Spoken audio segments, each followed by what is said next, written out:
Hello नमस्कार दोस्तों, स्वागत है आपका आज के मुख्य समाचारों की वीडियो में। जी हां दोस्तों, आपको यहां पर देखने को मिलेंगी सुबह से लेकर शाम तक की तमाम बड़ी खबरें, मुख्य समाचार, ब्रेकिंग न्यूज अपडेट्स के रूप में। तो दोस्तों आप सभी लोगों से रिक्वेस्ट है कि इस वीडियो को ज्यादा से ज्यादा लाइक और शेयर करें। तो दोस्तों सीधे चलते हैं आज की पहली बड़ी खबर की ओर। देश भर में 31 मई तक बढ़ा दिया गया है बंद। एनडीएमए ने सभी राज्यों को दे दिए हैं दिशा निर्देश भी। जी हां दोस्तों, देश भर में 31 मई तक बंद आगे बढ़ाने की घोषणा कर दी गई है। देश भर में बंद बढ़ाने का निर्देश राष्ट्रीय आपदा प्रबंधन प्राधिकरण यानी कि एनडीएमए द्वारा जारी किया गया है।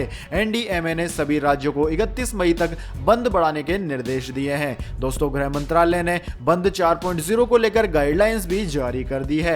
एनडीएमए ने एक आदेश में कहा है कि इस महामारी को फैलने से रोकने के लिए बंद की अवधि को देश भर में 14 दिन के लिए बढ़ाने की जरूरत है।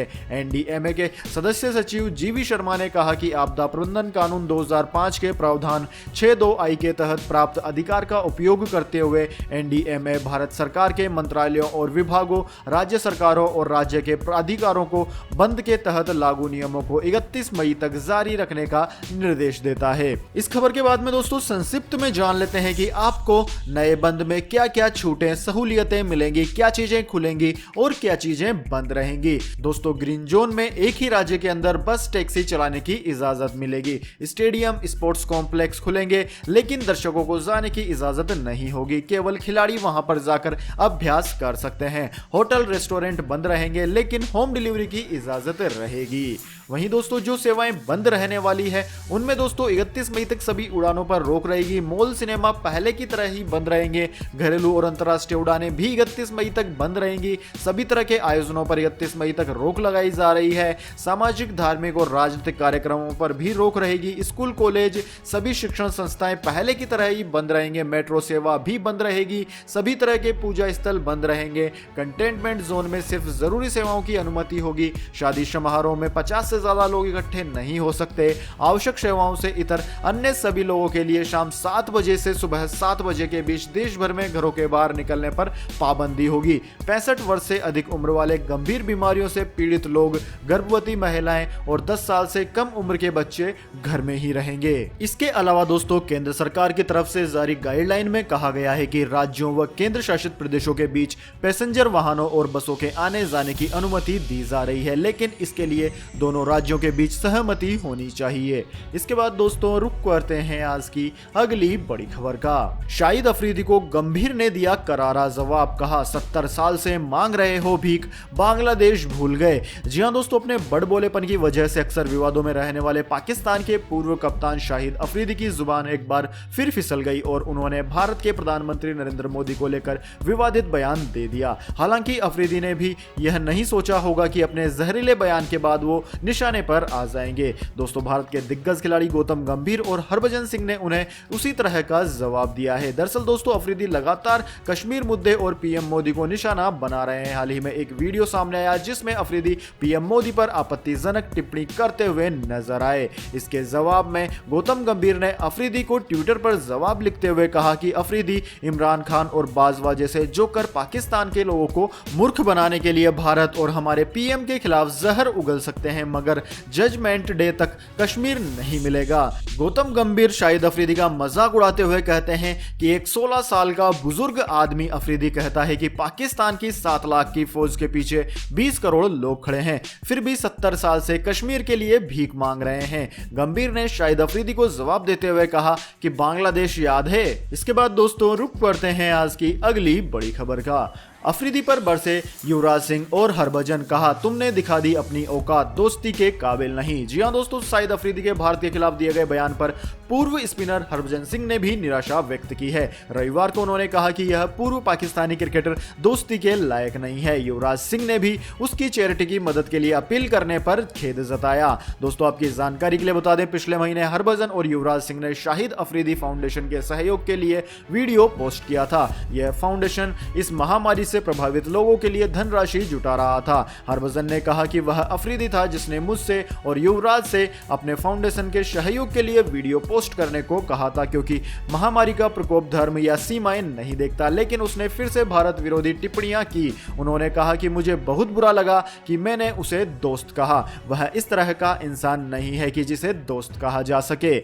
इसके बाद दोस्तों रुक करते हैं आज की अगली बड़ी खबर का। शराब की एमआरपी पर 70% का विशेष महामारी शुल्क लगाने पर दिल्ली केंद्र सरकार को हाई कोर्ट का नोटिस। जी हां दोस्तों, दिल्ली में शराब की एमआरपी कीमत पर 70% विशेष महामारी शुल्क लगाए जाने के दिल्ली सरकार के फैसले के खिलाफ दायर याचिका पर दिल्ली हाई कोर्ट ने दिल्ली सरकार और केंद्र सरकार को नोटिस जारी किया है। याचिका में इसे सरकार का मनमाना और गैर कानूनी फैसला कहा गया। याचिका में कहा गया है कि शराब से संबंधित दिल्ली आबकारी कानून में सरकार को शराब पर लगने वाले विभिन्न प्रकार के कर वसूलने का प्रावधान है, लेकिन किसी तरह का कोई शुल्क लगाने का प्रावधान नहीं है। शराब की एमआरपी कीमत में सभी तरह के कर शामिल होते हैं। सरकार उन करों की कीमत जोड़कर उन पर 70% शुल्क लगा रही है। इसलिए दिल्ली सरकार की ये वसूली अवैध है और जनता पर दबाव बनाकर ग्राहकों को ब्लैकमेल करने का तरीका है।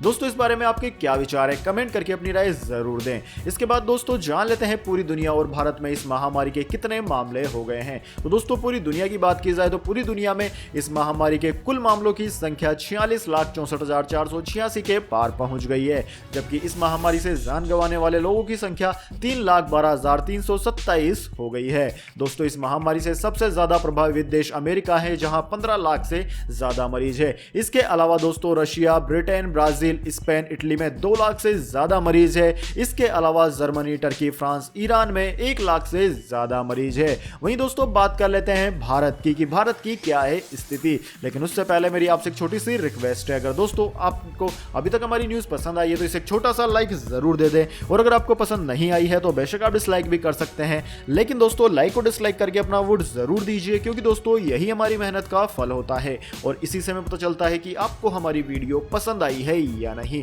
साथ ही दोस्तों इसी तरह की काफी खबरें हमेशा देखते रहने के लिए हमारे YouTube चैनल को सब्सक्राइब करके बेल आइकन भी दबा लीजिएगा। तो दोस्तों जान लेते हैं क्या है भारत की स्थिति। तो दोस्तों जैसा कि आप यहां पर देख सकते हैं, पिछले 24 घंटे के दौरान भारत में 5015 नए मामले सामने आ चुके हैं। दोस्तों आज से पहले इतने मामले भारत में कभी सामने नहीं आए थे। कुल मामलों की संख्या की बात करें तो वह 95,664 पहुंच गई है। वहीं पिछले 24 घंटों के दौरान 152 लोगों की जान चली गई है और कुल संख्या 3025 हो गई है। वहीं दोस्तों भारत की बात की जाए तो भारत में सबसे ज्यादा प्रभावित राज्य महाराष्ट्र है। महाराष्ट्र में कुल मिलाकर 33,000 से ज्यादा मरीज हो गए हैं। इसके अलावा दोस्तों तमिलनाडु, गुजरात में 11,000 मरीज हैं। दिल्ली में 9,000 से ज्यादा, मध्य प्रदेश, राजस्थान, उत्तर प्रदेश, वेस्ट बंगाल, आंध्र प्रदेश, बिहार और भी कई सारे राज्यों में 1,000 से ऊपर मरीजों की संख्या पहुंच गई है।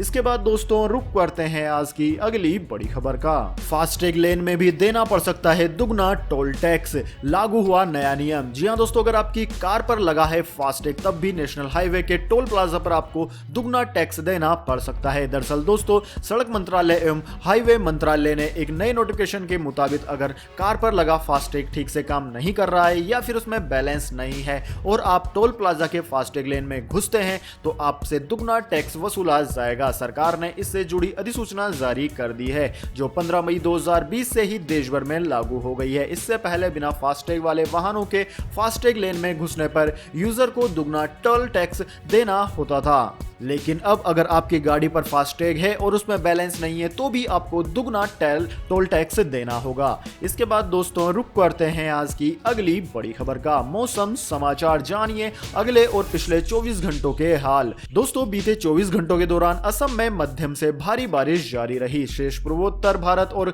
गंगीय पश्चिमी बंगाल में कुछ स्थानों पर हल्की से मध्यम बारिश देखने को मिली है। इसी तरह ओडिशा, बिहार, मध्य प्रदेश के पूर्वी और मध्य भागों तथा छत्तीसगढ़, तेलंगाना, केरल, उत्तरी आंतरिक कर्नाटक, अंडमान व निकोबार द्वीप समूह तथा लक्षद्वीप में 1-2 स्थानों पर हल्की से मध्यम बारिश हुई। राजस्थान के मध्य भागों, दक्षिणी मध्य महाराष्ट्र, मराठवाड़ा और तटीय आंध्र प्रदेश में 1-2 स्थानों पर हल्की बारिश हुई है। वहीं दोस्तों बात की जाए अगले 24 घंटों की तो दोस्तों अगले 24 घंटों के दौरान केरल, तटीय कर्नाटक और असम में मध्यम से भारी बारिश होने के आसार हैं। जम्मू कश्मीर, मुजफ्फराबाद, गिलगिट बाल्टिस्तान, हिमाचल प्रदेश और उत्तराखंड में कुछ स्थानों पर हल्की एवं 1-2 स्थानों पर मध्य मध्यम बारिश के आसार हैं। इसके अलावा दोस्तों उप हिमालय, पश्चिम बंगाल, सिक्किम, मध्य महाराष्ट्र, मराठवाड़ा, राजस्थान, उत्तरी पंजाब, छत्तीसगढ़, आंध्र प्रदेश और दक्षिणी पश्चिमी मध्य प्रदेश में 1-2 स्थानों पर हल्की बारिश संभव है। इसके बाद दोस्तों रुख करते हैं आज की अगली बड़ी खबर का।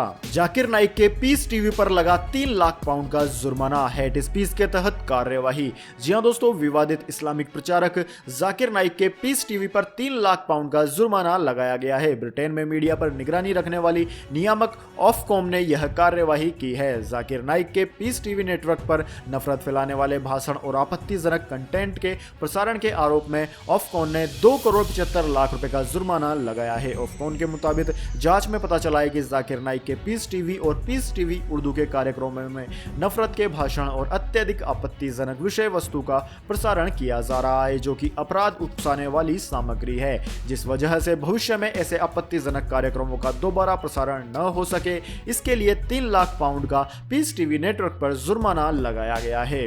तो दोस्तों यह थे आज के मुख्य समाचार। इसके बाद दोस्तों बारी आती है आज के माइंड क्विज क्वेश्चन की। जी हां दोस्तों, एक आसान से सवाल का जवाब देकर आप जीत सकते हैं एक अमेजिंग सरप्राइज गिफ्ट हमारे YouTube चैनल की ओर से। तो दोस्तों आज का सवाल आपकी स्क्रीन पर आ चुका है। विश्व की सबसे प्राचीन संस्कृति कौन सी है? जी हां दोस्तों, अगर आप जानते हैं दुनिया की सबसे प्राचीन संस्कृति का नाम, तो जल्दी से उसका नाम कमेंट बॉक्स में लिख दीजिए। अगर दोस्तों आपका जवाब एकदम सही निकलता है और आप चुन ले जाते हैं लक्की विजेता के रूप में, तो आपको मिलेगा एक अमेजिंग सरप्राइज गिफ्ट हमारे YouTube चैनल की ओर से। तो दोस्तों जल्दी से अपना उत्तर कमेंट बॉक्स में लिख दीजिए, वीडियो को लाइक कर लीजिए और चैनल को सब्सक्राइब करके बेल आइकन भी जरूर से दबा लीजिएगा। धन्यवाद। वंदे मातरम। जय हिंद, जय भारत।